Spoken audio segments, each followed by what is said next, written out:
Hey everybody, thanks for joining me on episode 6 of The Empty Theater. I'm Brody, and today's movie is Avengers Age of Ultron, written and directed by Joss Whedon, starring Robert Downey Jr., Chris Evans, Scarlett Johansson, Chris Hemsworth, Mark Ruffalo, Elizabeth Olsen, Aaron Taylor Johnson, Jeremy Renner, and James Spader. I think that's everybody I got. It's just about everybody in the movie.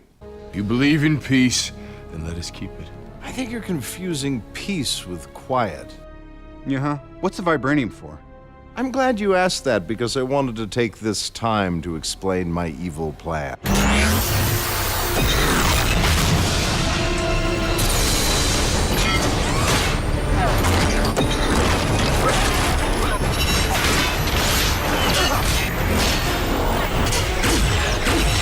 Now, to Joss Whedon's credit, he quite ably handles what is otherwise a placeholder film. In the past decade's rise of the franchise, the second film, or in some cases the precursor to the finale, has just served as a vehicle to move the plot along rather than build upon the existing story and be a standalone film in its own right. Now, I don't know if that's because from the top down, producers, director, writer, cast, crew, all of them just feel that because there's another movie on the horizon to finish up the story, they don't really need that second one, which makes me wonder why they need that second one. But you saw it with Harry Potter and the Deathly Hallows Part 1, which was 7th of 8 after the last film got split into 2. Hunger Games Catching Fire, which was technically 2 of 3, with 3 split into 2, similar to Harry Potter. The Hobbit, The Desolation of Smaug, which was 2 of 3, even though it was technically a third of 1. Pirates of the Caribbean, Dead Man's Chest, which was originally 2 of 3 before they decided to go back to the well for On Stranger Tides, and whatever the 5th one's going to be called, I think Dead Men Tell No Tales. Even Iron Man 2 couldn't escape it. It's the natural evolution of what was once just plain sequelitis. But Marvel has shown that they can handle a second movie well. Thor: The Dark World was a vast improvement on its predecessor, as was Captain America: Winter Soldier. In fact, their first films suffered from the aforementioned middle film syndrome, as they felt like they were just trying to push us into the Avengers rather than build their own narrative arcs. Whedon himself has said over the past few months that he's interested in getting back into creating his own universes, like he did with Buffy the Vampire Slayer and Angel, Firefly and later Serenity, and the short-lived Dollhouse. So the indifference of this film could be chalked up to his own fatigue of working within someone else's universe. But that's not to say that this film is bad or lazy or less than. It's still quite enjoyable for fans of the Marvel Cinematic Universe, which I am. I'm a huge fan of these movies. There's a great sense of fractured camaraderie amongst the Avengers that you get the feeling that the events of the previous Avengers film, as well as their standalone films and Agents of S.H.I.E.L.D., are weighing on them, but they rise to the challenge nonetheless. Hostile alien army came charging through a hole in space. We're standing 300 feet below it.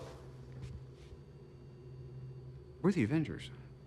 We can bust arms dealers all the livelong day, but that up there, that's the end game. How are you guys planning on beating that? Together. James Spader's voice work and motion capture performance as the sentient AI and megalomaniacal Ultron are a work of sheer mesmerizing brilliance. Olsen and Johansson bring an understated sense of morality masked by vengeance to the Maximoff twins, Scarlet Witch and Quicksilver, adding some layers to a couple of villains turned heroes that would have otherwise just been throwaway supporting players. Through each of their standalone films, the Avengers have had a personal story side plot that shows their non-hero life, and we finally get that with Hawkeye's civilian life and Black Widow's unique relationship with both Bruce Banner and the Hulk.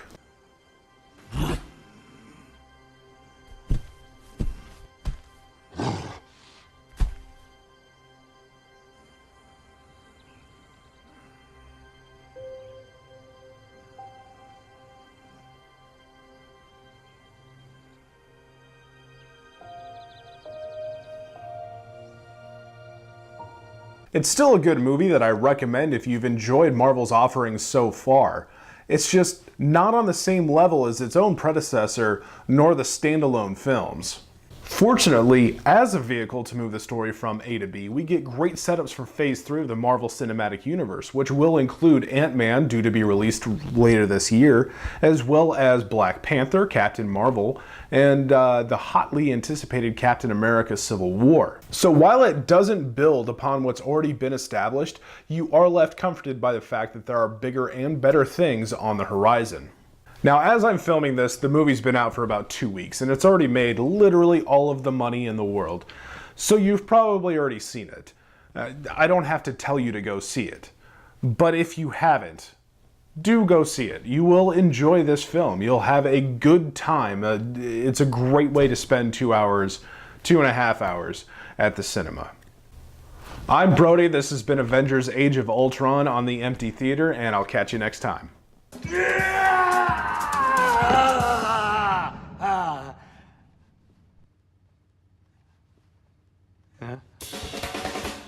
Go, Steve, no pressure.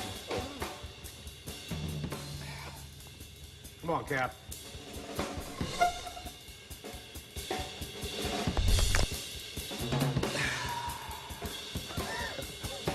Hey everybody, thanks for joining me on the Empty Theater web series. You can follow me on Twitter and like us on Facebook. Both those links are down in the description. Don't forget to subscribe to the channel so you never miss an episode. And be excellent to each other.